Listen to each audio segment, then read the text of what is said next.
Today I'm going to show you how to automate rules in Outlook. Automating rules in Outlook Classic is super simple. We're going to go up to the top left, click on File. Over here you will see a bunch of options. Look for the Manage Rules and Alerts. Open this up, and right over here you will see Email Rules and Email Alerts. Of course, we're looking for Email Rules, and quite simply we are going to click on New Rule. So here you need to define what it is that you actually want this rule to perform. So let's say, for example, we want to move messages from a certain recipient to a particular folder. Go and select the very top one. You can see that there are quite a few different ones, so you can choose what best suits your needs. Here we are going to define this rule.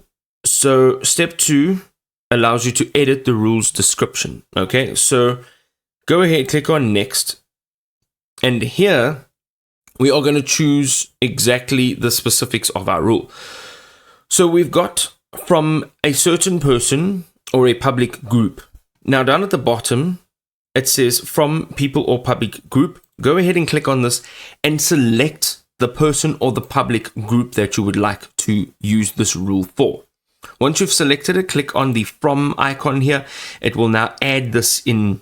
Click on OK, and now we have the move it to the and a specified folder. Click on this, choose the folder that you'd like to add it into, click on OK.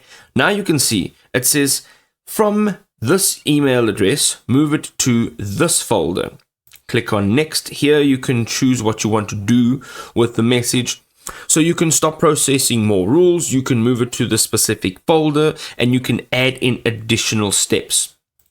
Click on Next. Here you can choose any exceptions. So let's say if it does have an attachment or it doesn't have an attachment, or if it's sent at a certain time or it has certain words in it, whatever conditions you'd like to add in here, go ahead, look through them and select the ones that you would like to select.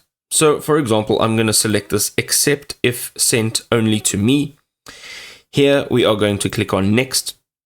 You can now give it a name, so just give it whatever name will be appropriate. Here you can turn it on, and then you can run this rule now on messages that are already in your inbox. This means that everything that has been sent prior to right now, this rule will apply. If you'd only like the rule to apply to future mails with these conditions, make sure that this is off.